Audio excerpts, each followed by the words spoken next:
none wowe uri gusenga ngo ababi bahinduke. Wowe hinduka ababi babone umucyo uturuka muri wowe. Ukagira imbaraga udakura kuri niveau d'étude, ukagira imbaraga udakura ku ndesho n'ibizigira, ukagira imbaraga zibitse muri Kristo Yesu. Kuko iyo ufite imbaraga zo muri wowe, ibyashoboye sogokuru wawe biragukindura, byahitanye nyoko wanyu birakwesura. Izo mbaraga nizo zabwiye akana kayariro ngo byuka, nizo zabwiye ikirema ku rusengero rwitwa ryiza uti haguruka. Izo mbaraga nizo zavuye mu kuboko kwa Mose zikora kaburimbo hejuru y'inyanja. Abantu benshi bazi ko gusenga bibanzirizwa no kwatura ibyaha, ariko ibyaha byatuwe n'umunyamubiri utatsinzwe n'ijambo ry'Imana ntibisaba gusengera umwuka, ntibisaba kubwira umwuka ngo nkubatizwemo. Uba wahindutse uburyo umwuka ashaka, ataha muri wowe akakubera ubuturo. Iyo umwuka amaze kukugeramo, Satani yigeze ndarika arambwira ngo ngwino nkuganirize, ndamubwira nti ndaje. Ibi bintu nubwo abantu bagenda babidiriwa, ariko ntibijya bitakaza umwimerere. Kwizera si kimwe n'amasengesho. Amasengesho uyasenga nta formule, ukayasenga uko ushaka. Ariko kwizera abantu baba bahanga, ariko umunyabwenge ni uwubaha Imana gusa. Kuko umuntu wafashe ubumenyi yahawe akabukoresha neza aba umuhanga uteye ubwoba mu isi. Ariko umuntu wubashye Imana aba umunyabwenge uteye ubwoba mu isi, ku buryo Imana ijya gukora iby'imbaraga ikavuga ngo ndagushoboza ubikore. Yajya kugira abantu iruhura umutima ikavuga ngo ndahagutere kubaruhure. Yajya kugira abantu ibera umumaro ikavuga ngo ndagushyira yubabera umumaro. Kwizera kubyara amashimwe si ukwizera turi kuvugaho. Imana ikavuga ngo si ngombwa ko njyayo. Nyina ni umunyamasengesho, si ngombwa ko manuka ruriya rugo rurimo umugabo unyubaha, nawe nabicyahe ibinyumvira nawe biramwumvira. Imana irakwizera. Iyo wizera Imana, wizera Imana niwe ibikomeye by'uwizera bikemukira. Gupfukama gusa. Ndinginga umwuka w'Imana kugira ngo agutandukanyirize kumva ijwi ry'umwigisha n'ijwi ry'Imana. Wambwira gute umukristo aza akarya umugati agataha avuga ngo mvuye kurya umubiri wa Yesu? Imana hari ibintu yagiye itubwirira mu ibanga ahantu furani, ariko izasohoreza ku mugaragaro.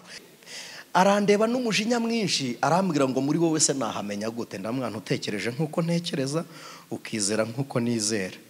Azunguza umutwe arambwira ngo ntabwo bishoboka. Arongera, njyewe ngira ngo aratuje, arongera arahindukira arambwira ngo urishuwa ko Imana ibaho? Ijwi ry'Umukanguzi. Ntatinze katumwakira aze atugezeho ijambo ry'Imana. Tumukomera amashyi aze atugezeho ijambo ry'Imana. Mana turagushimiye kubw'ijambo ryawe Mwana. Uyu mugoroba utwemerere icyubahiro cyawe aricyo kigaragara hano, n'imirimo yawe igaragare. Uho umugisha uri wese uraha muri ihema ryawe bagiye kumva ijambo ryawe Mwana. Uho umugisha uri wese uri online barimo badukurikira aho bari mu birere by'isi bitandukanye. Iri jambo naryo ribaremere, kwizera kwabo kureme amashimo, kwizera kwabo kureme ibitangaza. Urakoze Mwana, icyoruka kibi cyawe mu izina rya Yesu, amen.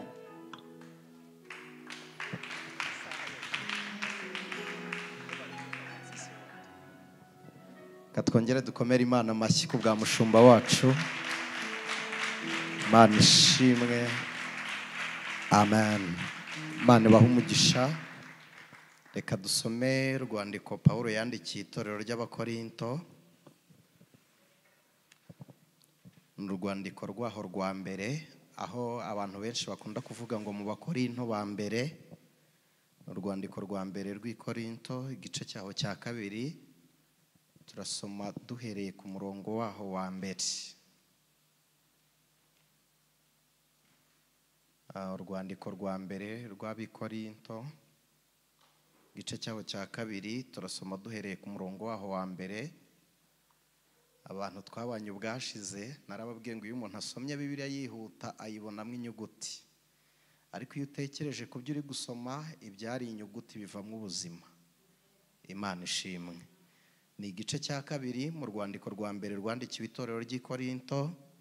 Haravuze ngo nicyo gituma bene data ubwo nazaga iwanyu ntaje ndi umuhanga n'intyoza yo kuvuga cyangwa mfite ubwenge buhebuje mbabwira ibihamya by'Imana, kuko nagambiriye kutagira ikindi mbamenyesha keretse Yesu Kristo, ari we Yesu Kristo wabambwe. Nabanaga namwe mfite intege nke, ntinya mpinda umushyitsi, nibyo navugaga nkabwiriza ntibyari amagambo y'ubwenge yo kwemeza abantu, ahubwo byari ibigaragaza umwuka n'imbaraga, kugira ngo kwizera kwanyu kudahagararira ku bwenge bw'abantu, ahubwo mu mbaraga z'Imana. Komeze n'umurongo wa 6. Icyakora ubwenge tubuvuga mu butunganijwe rwose, ariko ubwo bwenge si ubw'iki gihe cyangwa ubw'abatware b'iki gihe bashiraho, ahubwo tuvuga ubwenge bw'ubwiru bw'Imana, ari bwo bwenge bwahishwe Imana yaringanije ibihe bitarabaho ngo buduheshe icyubahiro. Amen. Mwakire neza iri jambo ku bwa Kristo Yesu. Reka mbinginge tumbe Bibiliya tuganire hano. Wenda hari abari kwandika bakomeza bakandika, abasoma tukaza kwitsa tukaganira ku ijambo ry'Imana.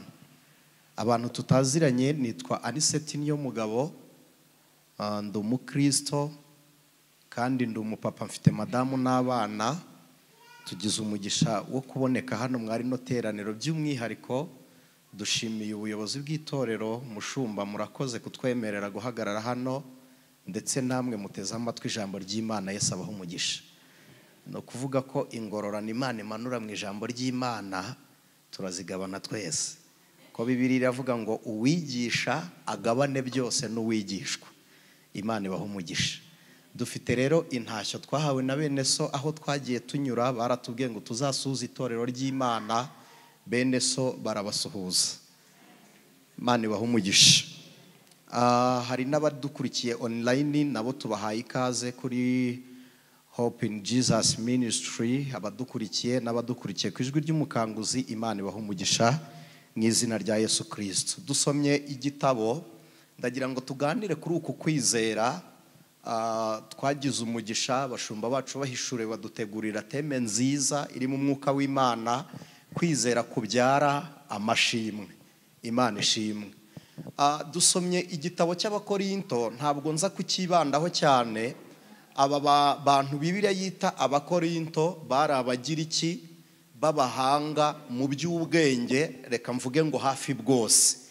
Ko n'uyu munsi iby'ubwenge dukorera mu isi, ntekereza ko bwatangiriye mu gihugu cya Egypte bukorewe n'Abakarudaya, ariko mu gihe abantu babyize muri histoire, hari abagabo 70 biswe ba Sebutangiros boherejwe na the Great Alexander, yohereza abantu banditse Bibiliya yitwa Sebutuwagiti. Ni abagabo babaye nk'abakora ihererekanya bubasha muri Misiri, bahisha amahano Misiri yakoreye Isirayeli, batwikira ibyo. Hanyuma Misiri nayo yemera gutanga ubwenge bwabo ikabuha Abagiriki.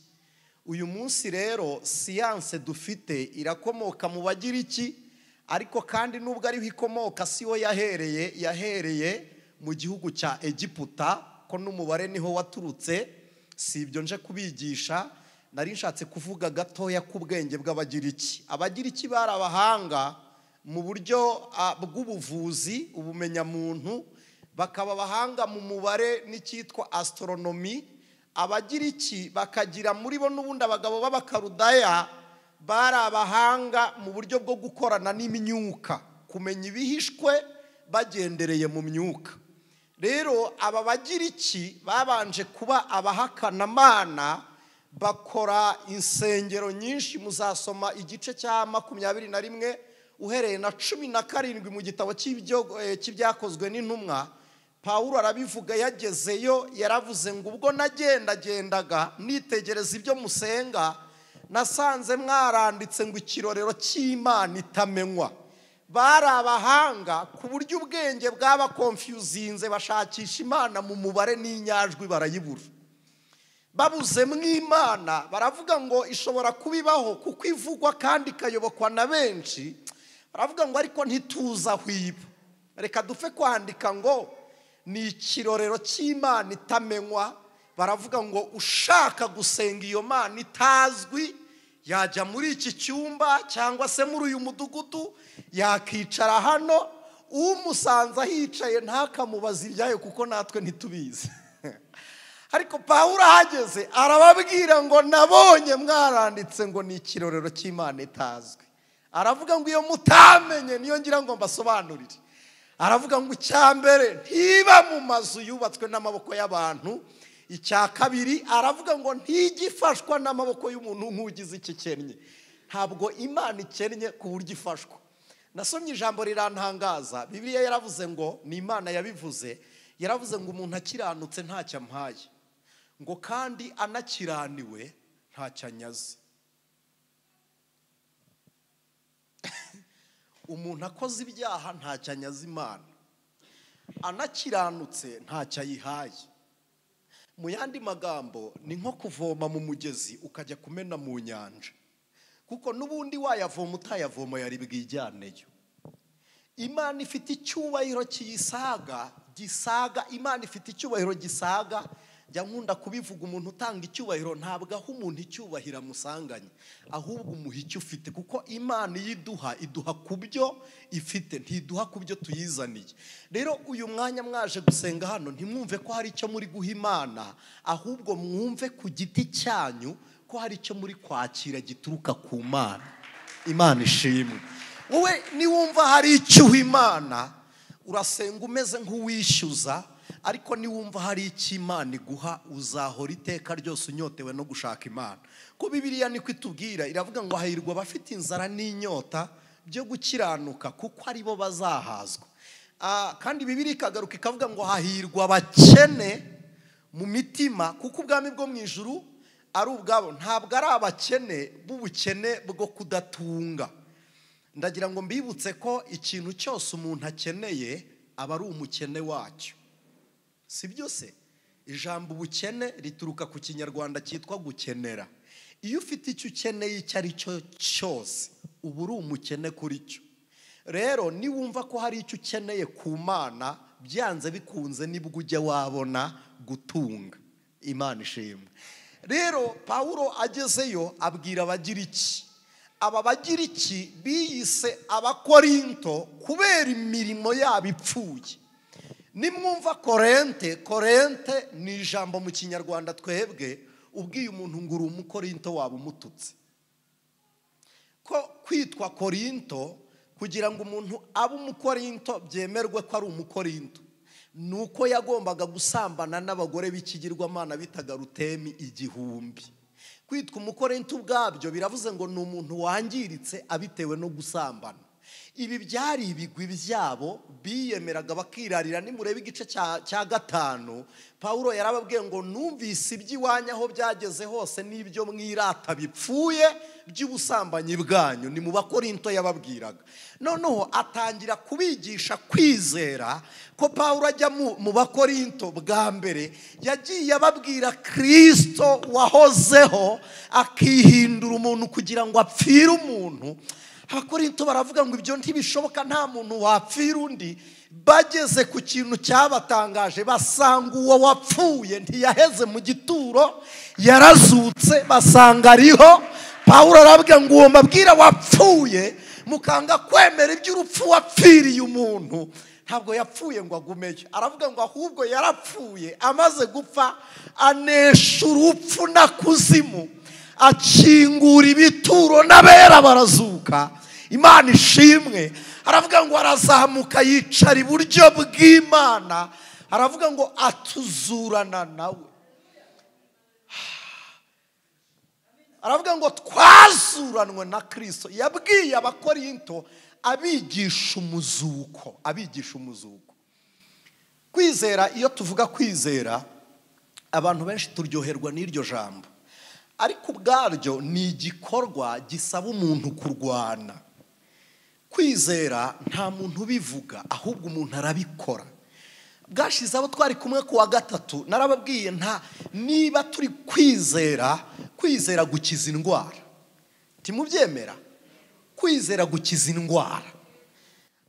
Uretse no gukiza indwara, kwizera bituma umukobwa utarabona fiance, umukobwa utaramenya ngo azashaka he, bituma kwizera bimuha izina ry'umwana azabyara atarabona se. Kwizera ubwabyo, kwizera ni ibintu bituma dushaka gakondo y'umwana utaravuka. Ko niko 12 Abaheburayo niko havuga ngo kwizera niko kwatumye Aburahamu aba umusuhuke mu gihugu yasezeranijwe. Ngo kwizera bituma asangira igihugu na Isaka na Yakobo, ngo abaraganwa nawe. Kwizera ngo nibyo byatumye Imana ibwira Sarayi ngo wari umeze nk'intumbi ikamubwira iby'urubyaro Imana izaraga igihugu. Ni ukuvuga iki? Kwizera ntabwo murambabarira mbere nkuba confusing aho gato ariko ndabisobanura. Kwizera ntabwo ari ugutegereza ko iby'Imana yatubwiye bizasohora, ahubwo kwizera ni ukwemera iby'Imana yakoreye muri Kristo Yesu, tukakira n'impinduka zabyo. Kuko nushaka gukoresha kwizera kugira ngo ugire icyo uhindura, ugomba kubanza guhindurwa no kwizera. None uko kwizera kwaguhinduye, ugutegekesha ibindi byose bikemera.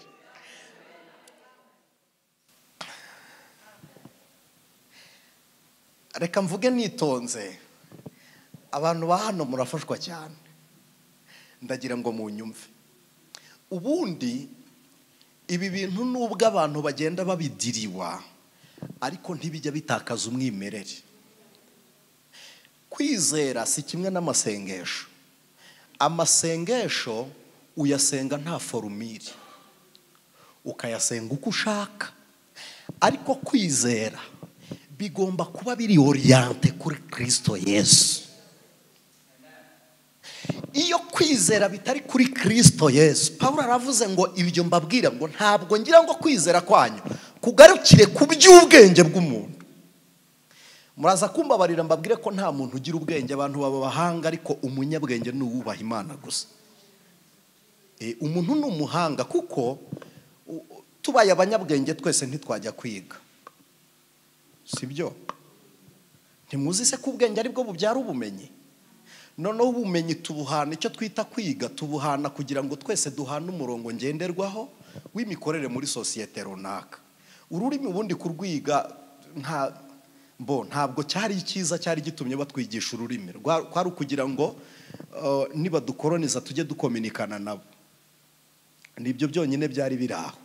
Iyo ugiye gufata ururimi ukarwita ubwenge, ukajya gufata umubare ukawita ubwenge, bituma utamenya Imana. Ariko iyo ubyise ubumenyi, hino y'ubumenyi, ubumenyi butura mu bwenge. Hanyuma iyo ukoresheje neza ubumenyi bwawe, tukwita umuhanga. Ni naho mwumva tuvuga ngo ni ibihangano byaturutse ku bumenyi buri mu muntu. Kuko umuntu wafashe ubumenyi yahawe akabukoresha neza, aba umuhanga uteye ubwoba mu isi. Ariko umuntu wubashye Imana aba umunyabwenge uteye ubwoba mu isi. Ntago birumvikana.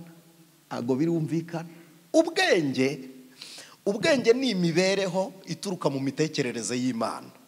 Noneho bikaba impano Imana iremana umuntu. Kuko umuntu yavutse nta bwenge agira, ntitwamwigisha ikintu na kimwe. Ntabwo twamwigisha.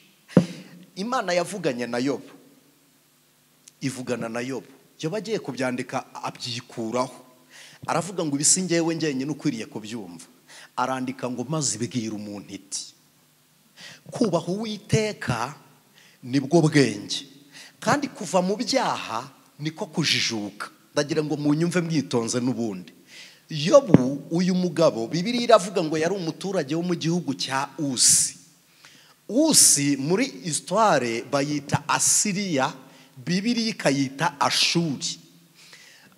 Iyo turebye ku ikarita ya none, Usi ni Turikiya ya none, niho iwabo na Yobu. Yobu yari umugabo w'umutunzi ariko urenze gutunga akagira no kubaha Imana.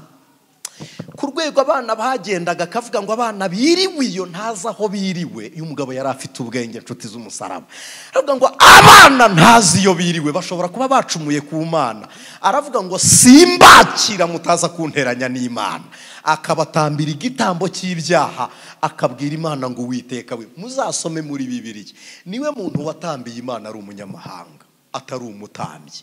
Ubwenge bwo kuramya Imana bumuhindura umutambyi kandi atari umutambyi n'ukuri. Kubaho Uwiteka bimuha autorite, bimuha ubutware bwo gukora iby'igihugu cye kitasigiwe na gato. Haleluya! Kubera iki? Arayizera, yemera Imana. Undi umuntu wizera Imana arenga ku rwego yizera Imana, Imana nayo ikamwizera, akaba umwizerwa mu maso y'Imana. Ku buryo Imana ijya gukora iby'imbaraga ikavuga ngo ndagushoboza ubikore. Yajya kugira abantu iruhura umutima ikavuga ngo ndahagutere kubaruhure. Yajya kugira abantu ibera umumaro ikavuga ngo ndagushyirayo ubabera umumaro. Kwizera kubyara amashimwe si ukwizera turi kuvugaho. Iyo umuntu yizeye Imana bigera ku rwego Imana ivuga ngo sinjyayo arahari.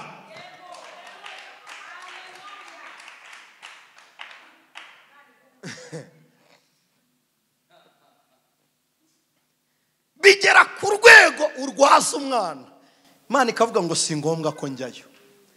Nyina ni umunyamasengesho, si ngombwa ko manuka ruriya rugo rurimo umugabo unyubaha, nawe nabicyahe ibinyumvira nawe biramwumvira. Imana irakwizera. Iyo wizera Imana, wizera Imana. Imana yarekaga Yobu agatamba igitambo kandi aba mu gihugu umushumba wanjye kitabamwe umutambyi, aba mu gihugu kitarimo umuhanuzi, aba mu gihugu kitagira hera hahera, aba mu gihugu kitagira igicaniro, ariko kuko yizera Imana ahinduka igicaniro cy'Imana.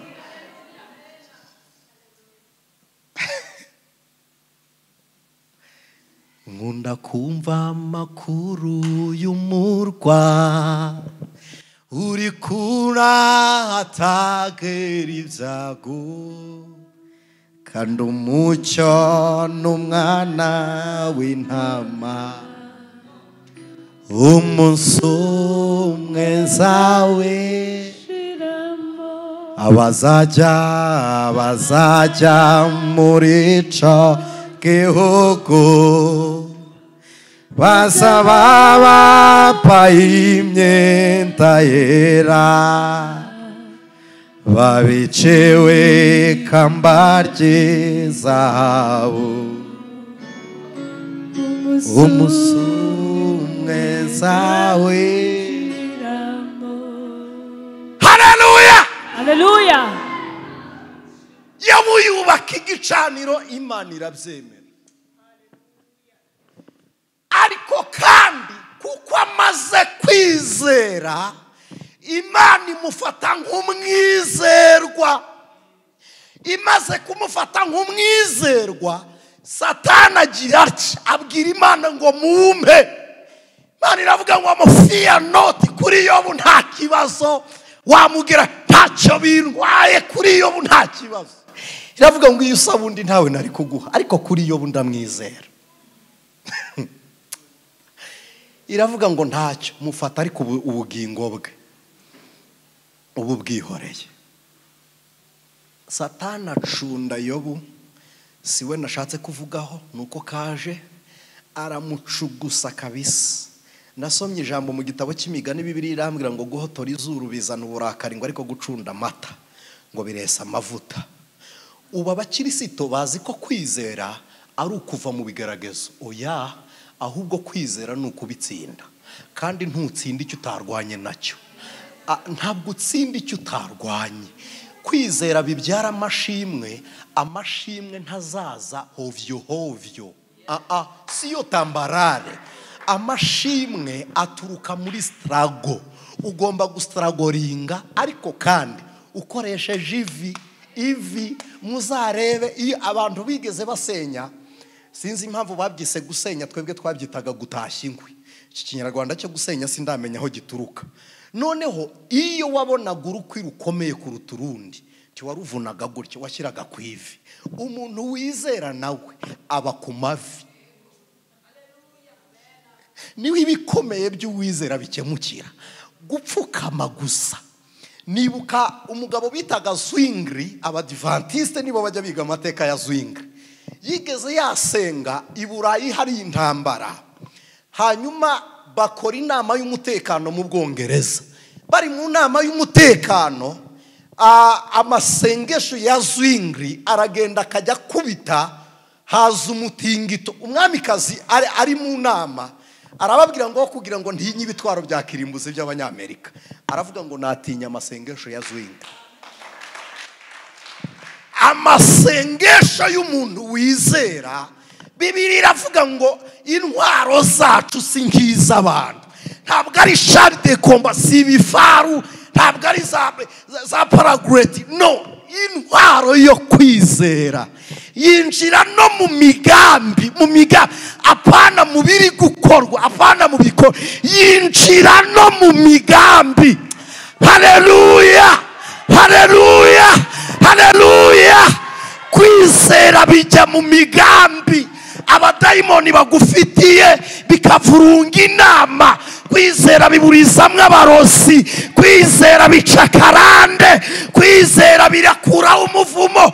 Kwizera ni imbaraga zikorera inaha no mu bizaza kandi.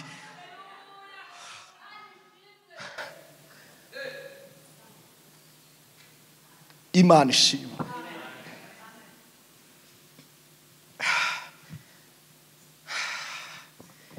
Bibiliya iravuga ngo byose nta na kimwe kivuyemo, byose bishobokera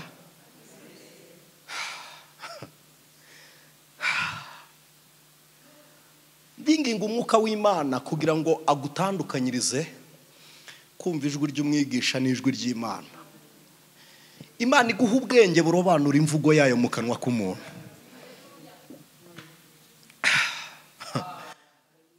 Pelimandi horia enimanse dra tengini mahoria. Imana iguhe gutandukanya ijwi ryayo n'ijwi ry'umuntu, ku buryo nuvugana n'Imana umenye ngo Imana ivuganye nawe. Ndinginga Kristo ngo afungure ubwenge bwawe, imvugo y'Imana nimanuka icengere mu matwi yawe kandi uyumve.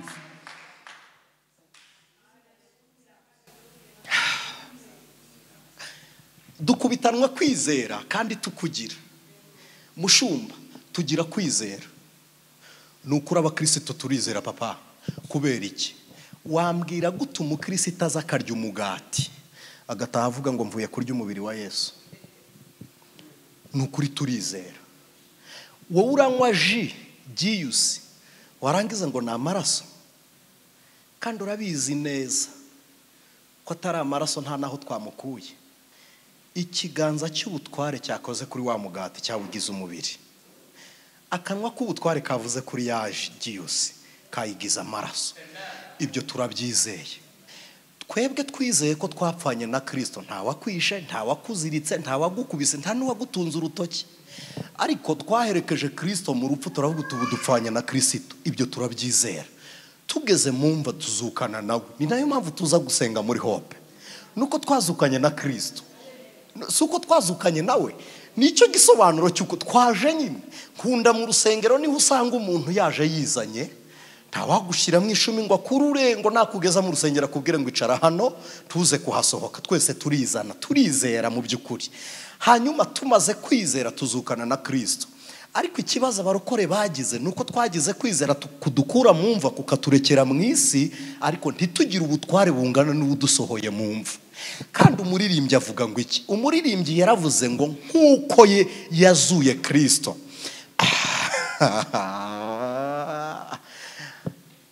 Uwo munsi hazazurwa bapfiriye muri we, bave mu bituro nk'umucu.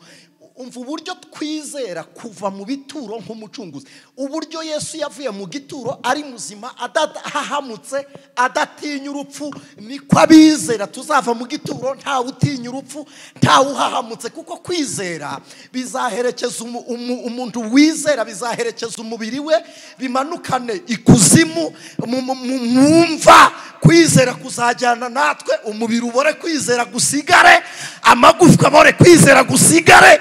Yesu nahamagara bizera. Haleluya!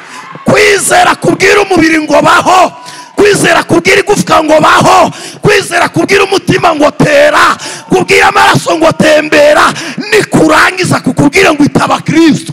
Haleluya! Bave mu gituro nk'umucunguzi, bazahurira mu ijuru n'abazaba bamari, nanjye sinzaburayo.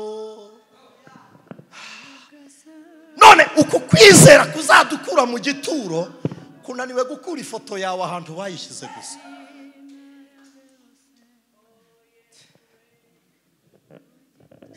Kwizera kuzadukura mu gituro kurekera amazina ku gapapuro n'ipfundo bapfunditse.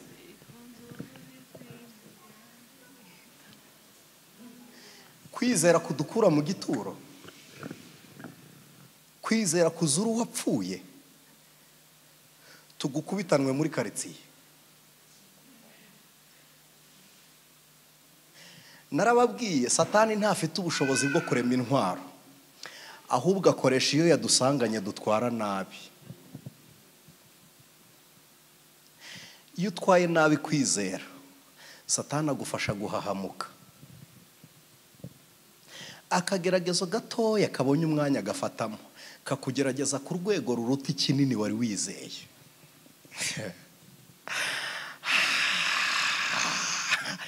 Yo baracugusika, aracundika, inaha hari ibintu bigucugusa ugata libre.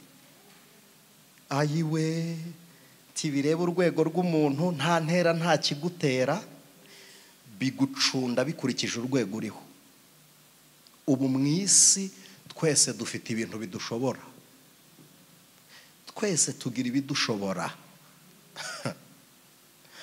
Yo barageragezwa, ararwara araremba, umugore akora inama, ahamagara inshuti z'umuryango n'abavandimwe ba Yobu. Mutagira ngo Elifazi na Zofari na Birudadi, mutagira ngo bari abantu bakure y'umuryango. Oya, yaravuze ngo ntabwo nafata umugabo wanjye uburyo yaboze ngo mwereke rubanda. Ahamagara abagabo ba hafi, aravuga ngo nimuze murebe ukuntu umugabo yabaye. Kandi mu ba hafi yahamagaye abantu batagira icyo bapfa n'Imana. Arababwira ngo nkeneye umuntu wagera hano nibura agasenga Imana ikabyumva. Uyu ni umugore w'umunyabwenge. Amaze kugeza abagabo mu rugo, babwira Yobu ngo dusanzwe dusenga Imana ikavuga. Baramubwira ngo uyu munsi sibwo Imana yatureka. None ntabwo ari bwo yatwihorera. Elifazi arasenga Imana iramwihorera. Umunsi wa mbere Imana iramureka, uwa kabiri iramureka, abiharira Zofari. Zofari akubita uwa gatatu n'uwa kane biranga, uha Birudadi. Abagabo bakubita iminsi 7 n'amajoro 7. Mu gitondo cy'umunsi wa 8 basoje 7 n'amajoro 7, babyuka batuka Yobu. Baramubwira ngo wadushutse tuzi ufite ibyaha, none ibyaha byawe byatumye Imana itatwumva. Yo barababwira ngo ni ukuri nkaba nakiranirwa. Arababwira ngo n'Imana irabizi ko ndi umwera. Elifazi aramubwira ngo ceceka, nta hantu hamera urufunzo hatarigeze amazi. Aravuga ngo ibi ni ibicumuro byawe. Yo barababwira ngo ariko ndera. Elifazi aramubwira ngo Yobu n'abamarayika Imana ibabonamwe amafuti. Hari abantu bajya bagira ngo iryo jambo ni iry'Imana, ni irya Elifazi wari wacogoye, ntabwo ari ijambo ry'Imana. Aramubwira ngo n'abamarayika Imana ibabonamwe amafuti, wowe wera nkande, umwana w'umuntu ugwa rimwe hakaza urunyo. Yo baramubwira ngo iyo umera nk'ukomeze wari kumva ibyo ndi kuvuga, ngo ariko kuko utameze nkanjye sinakurenganyiriza kutanyumva. Aramureka.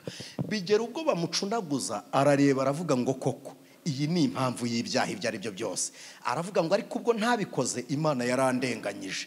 Abwira Imana ngo uzaze tuburane. Dore igitangaza, Imana yahamagaye abana bapfuye ntize, yayihamagaye ingamiya zishize ntiyaza, ayihamagara amafarashi agiye ntiyaza, ayihamagara inzu zihirimye ntiyaza, imirima y'ingano ihiye ntiyaza, ayibwiye ngo ngwino tuburane. Imana iramubwira ngo kuko uvuze kugukiranuka kwanjye, ntaza kureka kuza ugasigara unyita Imana ikiranirwa, ndaje tuburane.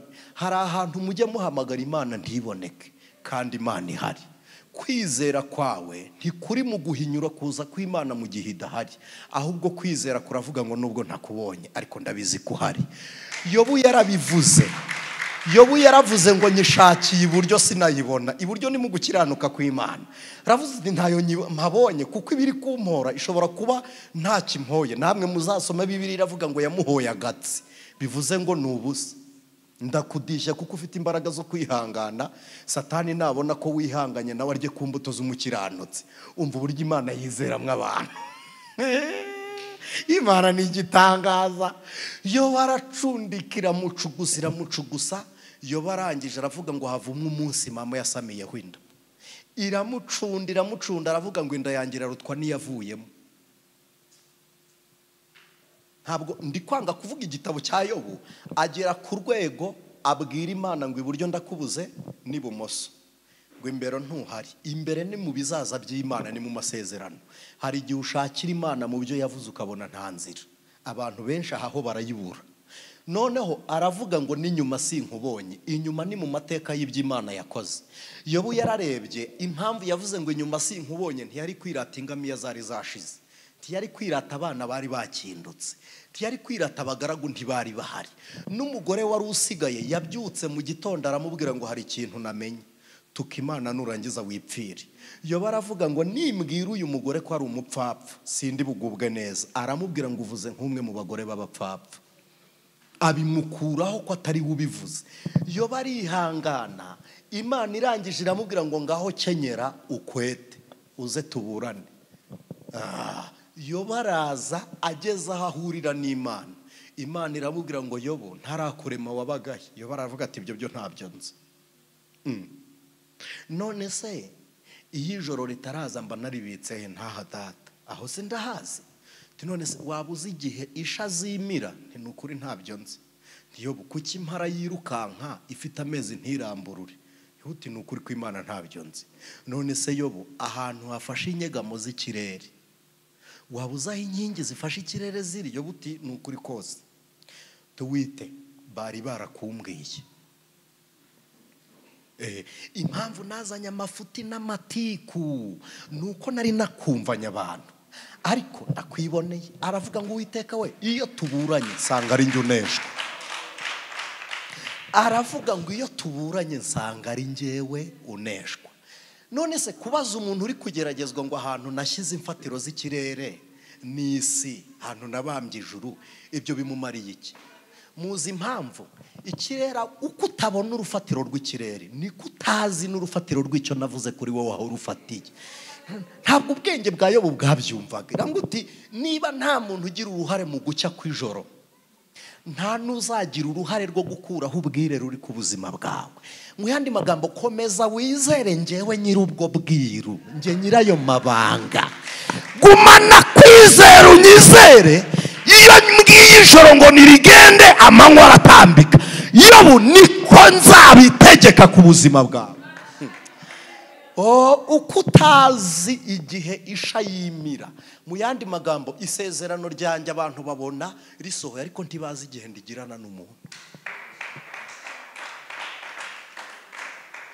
Ubu dufite amasezerano mu ibanga Imana yavuganye natwe ariko azasohorera mu ruhame. Imana hari ibintu yagiye itubwirira mu ibanga ahantu fulani ariko izasohoreza ku mugaragaro. Ibyo nibyo yagereranyije n'umwana mu nda yisha. Arangije aramuga ngo kuki impara ziruka n'imirindi nk'iriya ntiziramburure. Mu yandi magambo, uburyo wirutse n'ibigaragazo wahuye nabyo birashushanwa n'imirindi y'impara, ariko ikirinda umwana wayo mu nda ntikiramburure nicyo kizatuma ndindi sezerano nagiranye nawe mu bigeragezo. Yoba yivayo ageze imbere ya Elifazi aramubwira ngo gukiranuka kwanjye narindi kumwe nayo. Haleluya.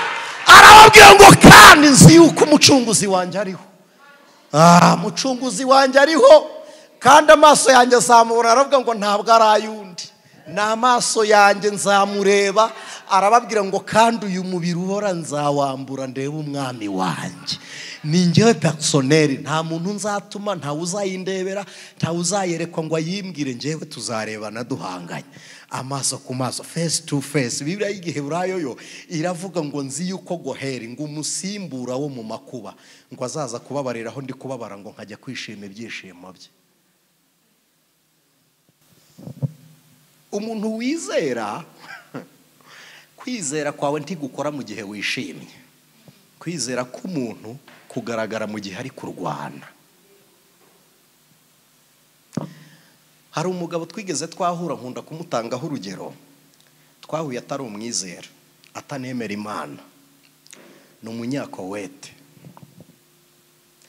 Nari ndwaye nagiye kwivuza, si ubwo buhamya wenda ubwo nzabonyeraho ikindi gihe. Noneho turi kumwe, muganga arambwira ngo amafaranga uzayabona. Ndamubwira nti Yesu azayampa. Umugabo ahita ahindukirana umujinya mwinshi, arambwira ngo Yesu azagera gute? Ndamwana azayampa. Arambwira ngo arayagira se? Ngo afite ayahe, ni amarupe cyangwa ni amayuweni? Ndamwana nti yose. Ndamwana nti Yesu agira dovize.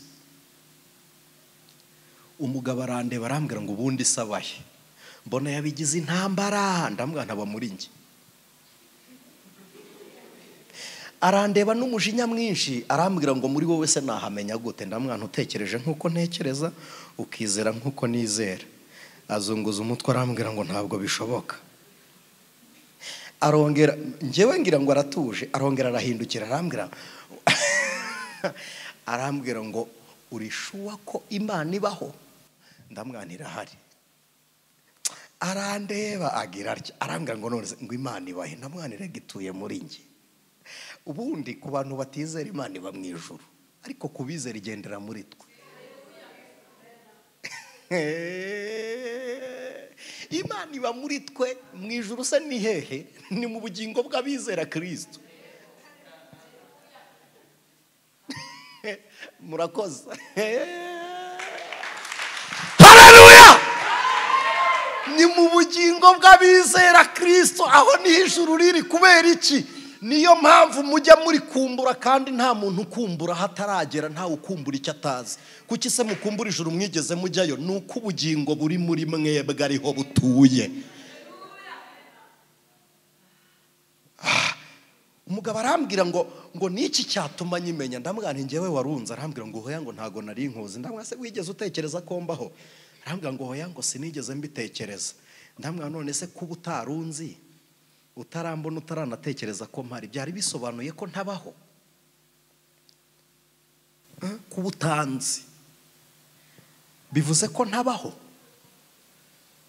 Ndamubwira nti wamenye kuko twahuye na Kristo, nimuhura uzamumenya, nugera aho ari uzamumenya. Abantu batarizera baba bumva ari ibintu biri hayi, kandi koko kwizera ni intambara ikomeye ya mbere ibaho mu isi. Kuko intambara ikomeye si y'isasu, intambara ikomeye si yo kwirinda abadayimoni, intambara ikomeye ni iyo kumvisha kamere ubushake bw'Imana.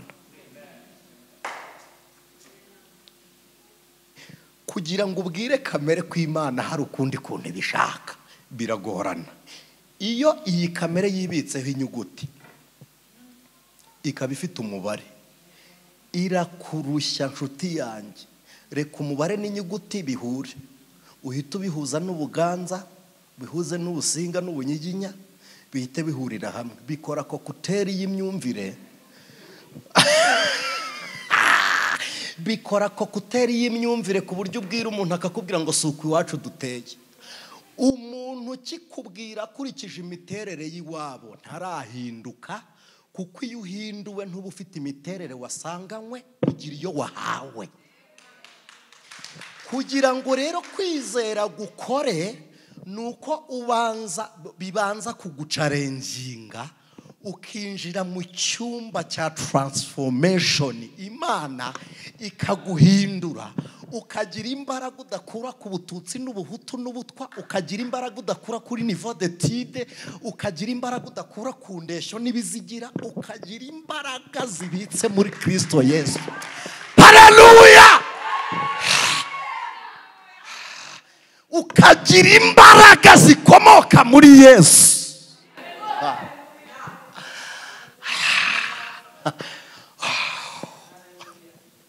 Ndumva navuze induru. Haleluya! Imbaraga zibitse muri Kristo Yesu. Kuko iyo ufite imbaraga zo muri wowe, ibyashoboye sogokuru wawe biragukindura.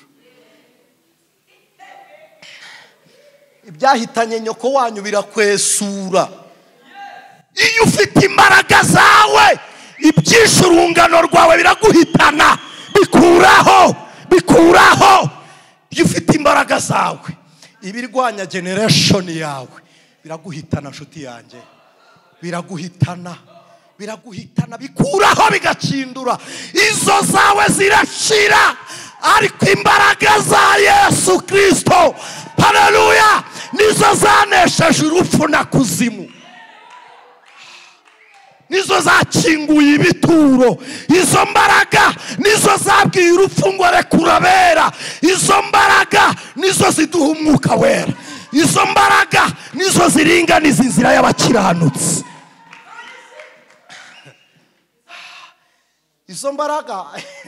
Izo mbaraga nizo zahinduye Obidodomu umutindi umuhanya, umukene wari ubuze byose zimuhindura umutunzi. Izo mbaraga nizo zabwiye akana ka Yayiro ngo byuka. Nizo zabwiye ikirema ku rusengero rwitwa ry'Izuti haguruka. Izo mbaraga nizo zavuye mu kuboko kwa Mose zikora kaburimbo hejuru y'inyanja. Hari abantu bajya bazira icyo, hari abantu babizira. Umugabo witwa Uziya Imana yamwiciye kugira ngo Yesaya abone intebe ye gusa. Bibiliya iravuga ngo mu mwaka umwami Uziya yatanzemo ngo Yesaya yabonye umwami Imana. Ariko nkunda ririya yerekwa, nkundi yerekwa Yesaya yagize, ntiyarebye umupfumu baturanye, ntiyarebye umurozi, ahubwo Imana yamukuriyeho urusika yirebera intebe y'Uwiteka. Azavuga ngo mbonye Imana. Yerekwa aravuga ngo ndimo ndamureba umwami wanjye, ngo nubwo atari uwo ariko ndamureba. Yaramurebye abona Kristo amwegereye. Imana ishimwe. Ikintu cya mbere ukuzaho iyo kamere niyo miterere yawe, ikintu cya mbere ubikuzaho. Abantu benshi bazi ko gusenga bibanzirizwa no kwatura ibyaha, ariko ibyaha byatuwe n'umunyamubiri utatsinzwe n'ijambo ry'Imana biba kamenyero mu kanwa, abigira repetition, biba repetition. Biriya bintu byo kubanza kwatura no kugira gute tubanza ni indulgensiya byazanwe na Roma, ntabwo ari iby'abanyamwuka. Ni indulgensiya. Roma imaze kujya muri esheke y'amafaranga yari ikoresheje mu ntambara, yashatse kurekipera amafaranga, iravuga ngo nimushyireho indulgensiya, abantu bajya bicuza ibyaha batange n'ikiru bagura imbabazi. Barangije abantu bakaza bakatura ibyaha, bakabacisha no muri purigatori, bakavuga ngo musabire n'abanyu bapfuye. Ariko umuntu ushaka kunesha kamere ye, mbere yo kwihana ibyaha arabanza agaca bugufi. Kuko iyo watuye ibyaha utaraca bugufi, kwishyira hejuru, Bibiliya iravuga ngo bibanziriza kugwa, kandi kugwa kukabanziriza kurimbuka. Daboro banza wicishe bugufi. Niba ari ikintu kiryoha, ni ukubona umunyacyubahiro wubashye umuntu usuzuguritse. Ubu muhaye ihumure ryinshi, akubona mu ishusho ya Kristo, Imana igaprofitira mu cyubahiro cyawe, ikajya ihora icyongeramo. Kuko umuntu utanga icyubahiro niwe Imana igiha, ariko umuntu usaba icyubahiro Imana irakimwima. Umuntu utanga icyubahiro akubaha abandi, Imana irakimuha. Namwe mumbwira ari wowe ikigega gifite aho uvomera n'ikigega kitagira aho uvomera, ari we wavomera mu kihe kigega? Mu gifite aho uvoma, kuko amazi yagiyemo afite ahanyura akagira umumaro. Naho natinda ahandi azabora. Umuntu ugumana icyubahiro Imana imubona nka Satani, ariko umuntu urekura icyubahiro imubona nka Kristo. Ko Bibiliya iravuga ngo yabonye ko kwitwa Imana atari ikintu cyo kugundirwa, ngo arabirekura. ngo yiyambika kamero k'umugaragu ndetse nawe w'imbata.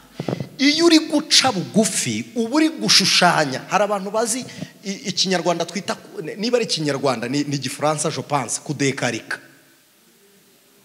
Muzi karibona, uburyo ushyira ku gishushanyo warangiza ukakireba fotokopi y'igishushanyo ukagikora icyo twita kukidekarika. Umuntu nawe uca bugufi aba ari kudekarika ishusho ya Kristo. Imana irakureba ikavuga ngo voilà, nuko nashaka gumera. Kandi umuntu waciye bugufi yubaha buri wese. Wubaha buri wese, harimo wa wundi woza ibyombi wawe, harimo n'ababana mwebwe wenda hari ntimutuye mu manegeka. Igisobanuro cy'amanegeka y'i Kigali nuko ujya kumva umuntu atambutse muri karitsiye ngo amasafuriya n'amabase murakoresha. Icyo nicyo gisobanuro cy'uko ari amanegeka y'i Kigali. Ubwo ntiharaza, ubwo nyine ahantu bakeka ko mwayiriramo ihomye haracyari ikibazo.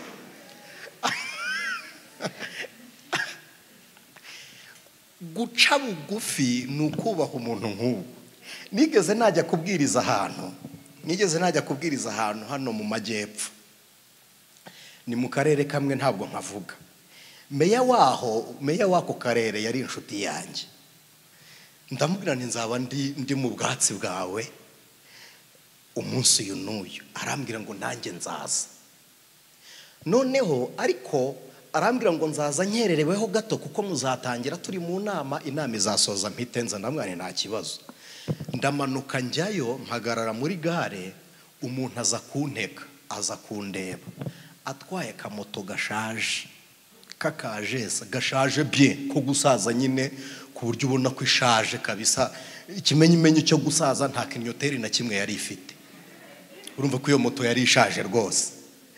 Noneho ambonye arambwira ngo ni Ev.Anicet, kuko yampamagaye nk'inshuro 8. Mubwira nti ngewe nahageze. Nkabona akamoto gakatiye aho, nanjye nkavuga nakasi ko bantumyeho byari byo byose, ntabwo ariko kaje kuntwara. Noneho abonye ko ari nge, hari abantu bishyira hejuru batanafite naho bahagaze. Abonye ko ari nge arambwira ngo iyo menya ko ari wowe nari kukureka ukizana. Ndeba impamvu yo kwirata kwenda yibura ndaseka. Ndamwira ni basi munyihanganire. Arantwara tugera ku rusengero. Tugeze ku rusengero, n'uwari wantumiye ntiyaranzi. Yari yaranyumvishe kuri radio ya ADPR, turi mu kiganiro cyitwaga Nsobanurira twajyaga dukoraho.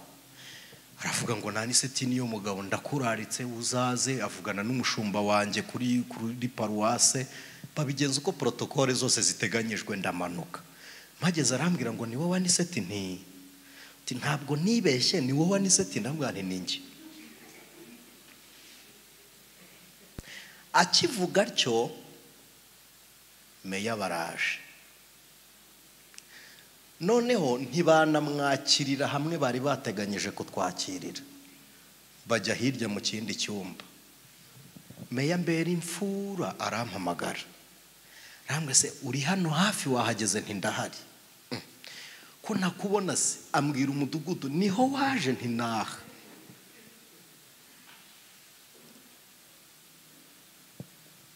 Arangije ndamubwira nti bwira mushumba akubwira aho ansize.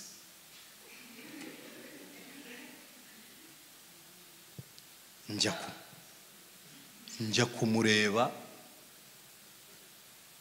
ampobeye barikanga. Se uyu se? Kandi disi abantu kwishyira hejuru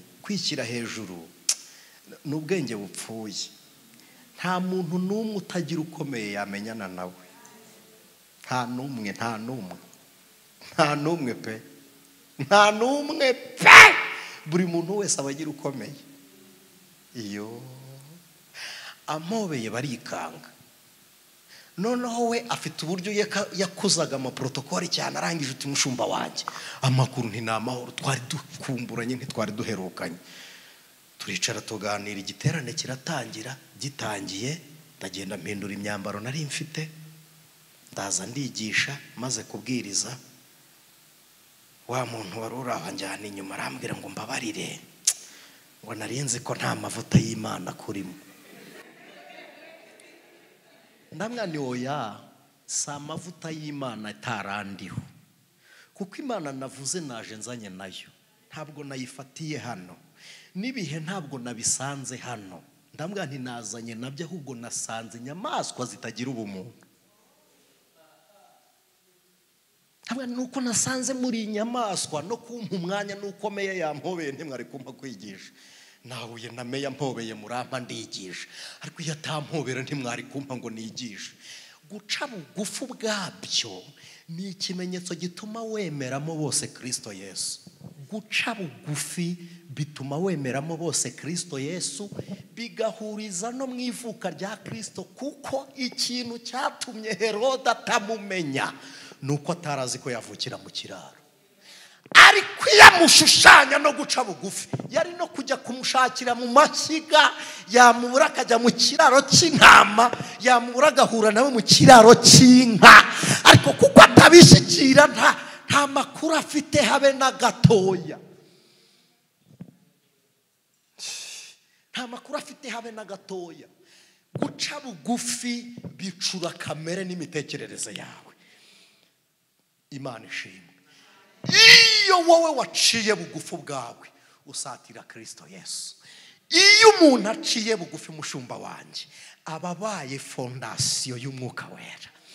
Umwuka, Bibiliya iravuga ngo nta handi natura, ngo keretse mu muntu ufite umutima umenetse, uciye bugufi. Bene uwo muntu umutima woroshye, Bibiliya yikigira kiravuga ngo ni umutima uhehereye, woroshye, ukoraho ukamera nk'ifarini baponze, ku buryo udahura n'ikintu gikakaye, woroshye utari nk'ibuye. Bene uyu muntu ufite umutima woroshye, umwuka aravuga ngo iwanjye ni hariya. Ntibisaba gusengera umwuka, ntibisaba kubwira umwuka ngo nkubatizwemo. Uba wahindutse uburyo umwuka ashaka, ataha muri wowe akakubera ubuturo. Iyo umwuka amaze kukugeramo arakubatiza. Umubatizo w'umwuka uduha kuryoherwa n'ibihe bibera mu nzu y'Imana, bikaduha kuryoherwa n'ubuzima bwo muri Kristo. Iyo umuntu yabatijwe mu mwuka, umusangana amateraniro muri we atari no mu rusengero, muri we haberamo amateraniro. Iyo wabatijwe mu mwuka, uvuga ururimi rw'umwuka, nta wundi muntu uri gukongesha. Iyo wabatijwe mu mwuka wera, uragenda ukumva indirimbo zo mu gakiza.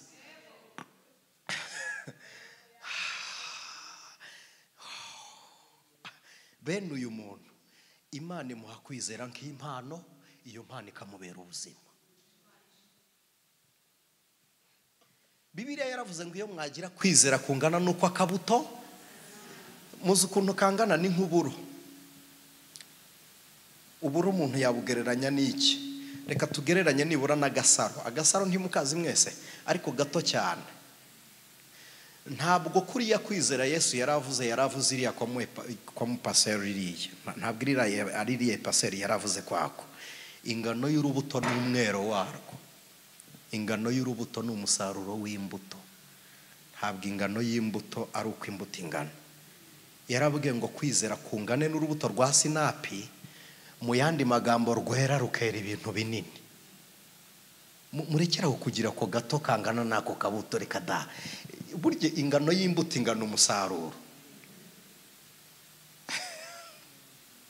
Hari abantu rero bigirira kwizera kungana gutyo. Nigeze nakubitwa n'inzara, mva mu rugo nge ni Burengerazuba aho bita Kamembe, mu mudugudu bahita ku Kadashya. Navuye ku Kadashya nizeye nshonje, nari nshonje, ariko nsoje amasengesho y'iminsi 3. Mwumva ko nari mfite no kwizera kurimwe amavuta. Noneho mva ku Kadashya numva nizeye ko ndi butoragura igiceri cy'ijana base nkarya irindazi. Ndamanuka nyura ahantu bita ku cyapa, ndakata no kuba dive, manuka ahantu bita muri Matewusi, naho haba quartier Matewusi. Ndakata manuka mu isoko, nkata ahantu bita mu Kazarusenya, mpinguka mu Kadasomwa, ndongera ndazamuka nca mu isoko hagati, nzamuka ahantu bitaga mu Kabasazi no ku Gaturika no mu Burunga, ndongera mpinguka ku Kadashya ntaratora igiceri cy'ijana. mbwira Imana nti aba bantu barabeshya ko nari nizeye nabujijwe n'iki kubigeraho. Kumbi ndizeye ariko ntibiri oriente kuri Kristo Yesu.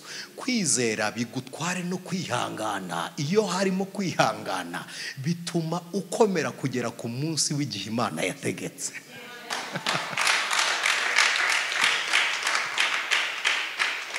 Umuntu wizera w'umunyamasengesho ntabwo byose abikemuza amasengesho. Hari ibyo ufatira umwanzuro, hari ibyo usengera, hari n'ibyo wihanganira. Izo nzira eshatu, ibyo ufatira icyemezo ukadesida. Hari umuntu umbwira ngo nanjye nsengera ngo nkunda ibintu byo gusenga, ngwino 2 3 zabizakuza. Hari nk'umuntu umbwira ngo nsengera nanjye ngira peti yo kurya, nka mwana ibiryo birahari nti ujye bitereka imbere yawe nushaka kubyihorera. Igihe kizagera ubirye inshuti yanjye, ibyo ntibisaba kongera gupfukama. Bitereka imbere yawe igihe kizagera petizi. Kibi ni ukubibura, twafatikanya kubishaka naho gusengera kubirya bihari. Ibyo byo ntabwo ayo masengesho nayasenga. Reka ta.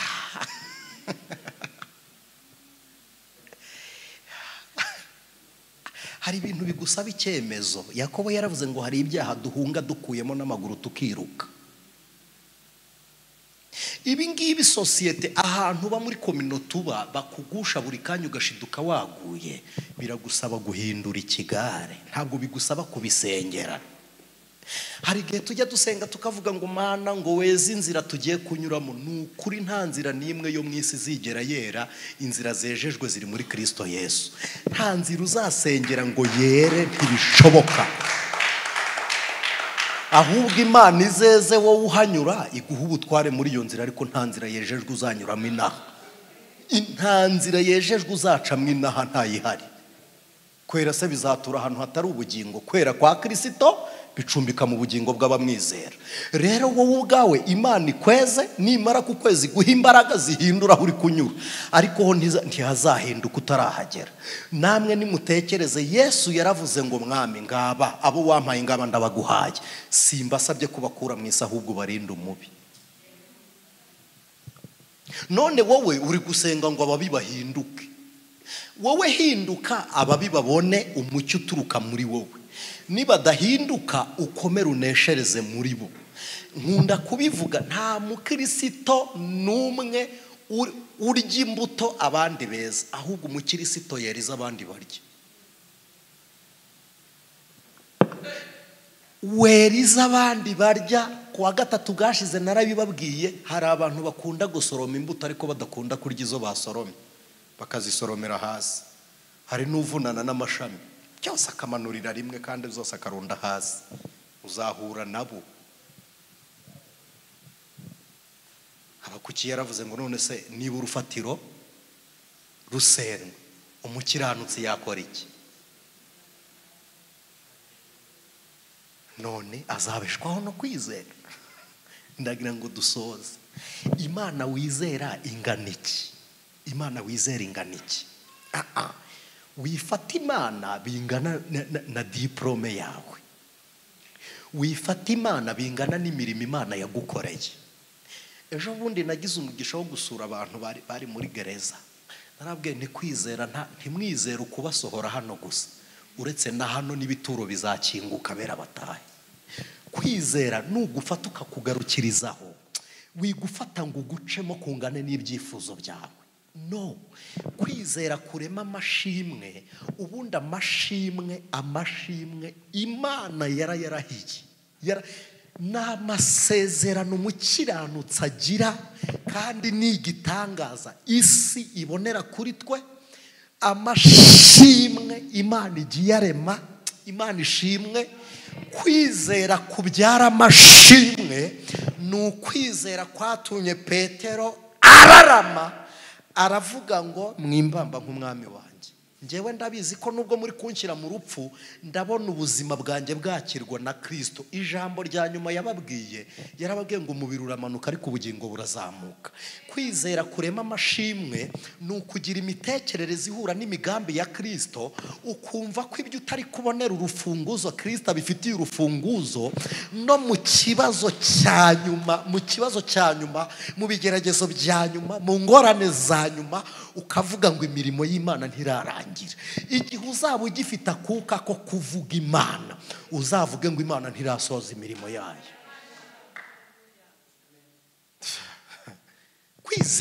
Kwizera urabifata ukabinganya n'iduka, kwizera ukabinganya n'inzu y'i Kigali, kwizera bikangana n'indege yo mu Buhinde gusa, kwizera bikangana na diplome yo muri Harvard. Ibyo biri very cheap, biraciritse, kuko uretse n'icyo, uko kwizera kwatumye twebwe tuba abana b'Imana, uko kwizera kwatumye tubyarwa n'Imana. Yohana yaravuze ngo kandi niko turi, nta gushidikanya, uko niko turi, gutyo nyine, gutyo niko turi. Niko turi. Satani yigeze andarika arambwira ngo ngwino nkuganirize, ndamubwira nti ndaje. Arambwira uti Imana irakuretse, ntindabibonye. Arandarika arampugura umutima, arawicaza, uraryama hasi cyane. Kwiheba biraza binyuzuramo, ariko akantu gato gusa, gato konyine, numva ijwi rirambwiye ngo nta kintu na kimwe Satani yari yagambirira ngo akigereho. Bitampera mu ijuru, ahanurwa agatabwa mu isi. Ndavuga nti kumbwira ibyo guhomba kuko ariyo domene yawe. Ibi bihomba uri kubimbwira kuko ari kumenyereye kuba. Ndahindukira ndayibwira nti niyo nahomba sinageza hawe. Niyo wahomba ntiwageza ha Satani. Ndabwira nti Satani, ubwami bwaguciye nibwo bwancunguye. Ndabwira nti uri kurebera muri sayidi urimo, ariko mu ruhande Imana irimo harimo indi mirimo.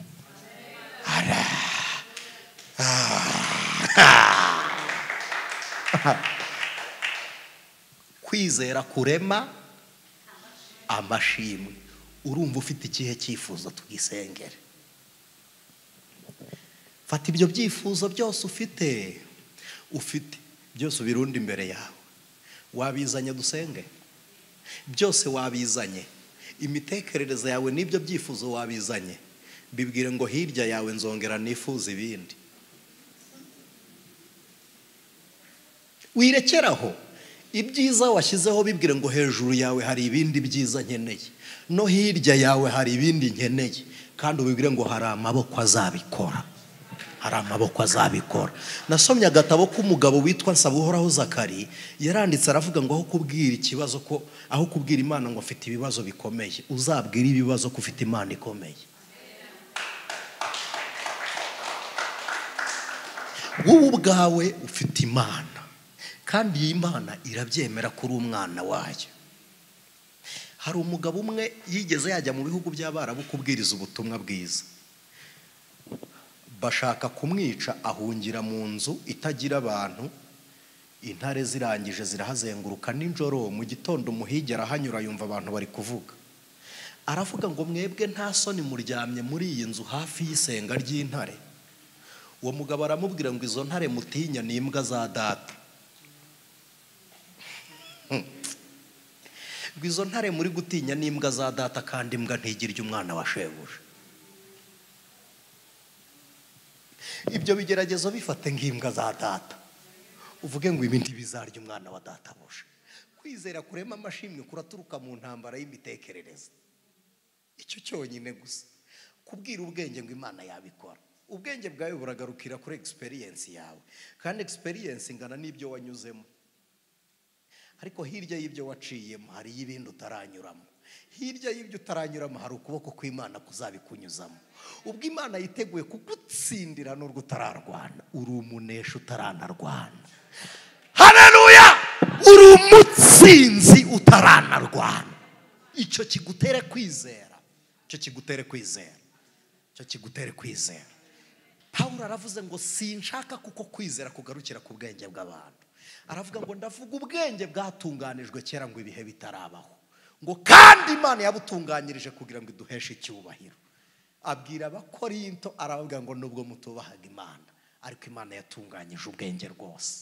Imana ifite uburyo izanyuza mu izo nzira kugira ngo yiheshe icyubahiro kuri wowe. Ifite uburyo izakoramo imirimo yiheshe icyubahiro kuri wowe. Ineza y'Imana izagutambikira. Nasomye Bibiliya ivuga ngo nicyo kiza kubw'umutima w'imbabazi Imana igufitiye, cyo kizatuma umuseke ugutambikira. Ndagira ngo dusengane Imana. Nimara gusenga, nshaka gusenga gatoya. Nimara gusenga nakira umushumba wacu aduhesha umugisha adusengere. Ariko ndagira ngo nsengane n'umuntu wumva azamuye kwizera. Ndagira ngo wegere ijuru dusengane. Abantu badukurikiye bari online, nawe uzamure kwizera kwawe. Ndagira ngo nkubwire ngo amaboko yawe yaba magufi, ariko amaboko y'Imana aracyakora, aracyari maremare. Mana Data wa twese uri mu ijuru, Imana itikanga umubisha n'umwe, ahubwo ihora iturwanirira ikadukiza ababisha bacu n'ushimwe. Uri Imana itera izuba kurasa risimburana n'imvura, bivuze ko kubaho kw'ibihe no kunyurana kwabyo ni wowe ubigena. Uyu mwanya twizeye Imana isumba byose, yahanitse ikirere ikadendeza inyanja. Imana ipima uburemere bw'amazi y'inyanja mu kiganza, ukamenya kuremera kwayo. Uzi amakuba yacu uko angana, uzi n'ibigeragezo byacu uko bingana. Ijambo ryawe ryarambwiye ngo wimana amazi isi yose igaterwa n'amapfa, ariko wayatanga wakubika isi. Ijambo ryawe rirambwira ngo Uwiteka nuza ntuzaceceka, ibirenge byawe bijya bivuga, kuza kwawe bigira icyo bisobanura. Niyo mpamvu tugwaye karibu kuri uyu muntu upfukamye, karibu kuri uyu muntu uhagaze, karibu kuri uyu muntu wizeye, kugira ngo ukingure amarembo y'umutima we. Peloma di horia nonas edraing inima ndi ya horia. Turasabye kugira ngo kwizera kubage imigongo gukize. Kwizera ni akantu gatoya, ni ka operation gatoya, ni ka menta Kristo zongere zikore. Izo wazurishije Kristo aba ari zo uzurisha kwizera n'ubuzima bwari bupfuye. Imbaraga zitumye duhagarara turiho arizo mbaraga zituma duhagarara no mu mwuka no mu buryo bwo kwizera, duhagarare hejuru y'ibyadutsindaga. Mwami dufashe ibyari byihagaritse imbere yacu kugira ngo byuname bihinduka inzira ngiyo ku nyanja. Umuriro wakaga nawo uzime nk'uwo mwitanura, amazi yatembaga akame nka Nili, mu izina rya Yesu Kristo. Pelo mandi ya horia, mu izina rya Yesu. Abari badufashe bamaze kutubona nk'ishusho y'abantu bapfuye, bahure n'ukuboko kwakanguye wari upfuye nayini. Abatubonaga nk'abatazagira icyo twimarira, babone tuye na Kristo mu izina rya Yesu Kristo. Hamagara buri muntu wese akwitabe. Nta kintu kitagira amatwi yakumva Imana. Ubu bukene bufite amatwi, wabuhamagara ukabworiyanta handi. Ubutunzi bugira amatwi, bushomeri bugira amatwi, indwara nayo yakumvira, byose bigira amatwi. Tegeka akanwa k'Imana niko gakiza, amaboko y'Imana niyo akora. Shyiraho urunyurane rw'ibihe kugira ngo wari ubabaye yishime. Imana yubaka izingo, Imana itanga ubuzima ihumure mu izina rya Kristo Yesu. Mu izina rya Yesu, buri rubanza rwose turimo turaruguhaye ngo ube umucamanza warwo. Nta gihe kirarenga isezerano, nta gihe kirarenga isezerano. Naho amazi yarenga inkombe ntiyarenga ijambo ry'Imana. Hari umuntu wihebye bitewe n'iminsi amaze mu masezerano, ariko iyo minsi amaze mu masezerano niyo minsi nawe umaze ufite isezerano kuri we. Ubwo arambiwe n'isezerano wavuze, nawe ukaba wararivuze, uri inyuma yaryo ngo urisohoze. Ndakwinginze gucogora ko umuntu ntibibi bigwi bya Satani kuri twe, ahubwo Imana itubyutse. Maboko y'Imana turamire, maboko y'Imana turamire. Muri hope turasenze kugira ngo kuboko kw'Imana gucana umucyo, urumuri rw'Uwiteka rugaragare, impinduka z'ubuzima ziboneke mu izina rya Yesu Kristo. Ducyashe ibihe kugira ngo byitabe ibindi mu izina rya Yesu. Ibihe bimenye ko impinduka z'Uwiteka zibaye, ibihe bimenye ko amaboko y'Imana akiza amanutse, ineza y'Uwiteka igaragare. turagushimiye. Dusengeye urubyaro rwacu ngo ruba amahoro. Dusengeye abandi bene data batateranye ngo Uwiteka abaho umusaruro w'amasengesho y'abera mu izina rya Yesu Kristo. Mu mbaraga z'Imana turagushimiye. Shirwa hejuru mwami, ni kubw'ineza n'icyubahiro dusenze twizeye kubw'izina rya Kristo Yesu. Amen. Amen. Ijwi ry'Umukanguzi.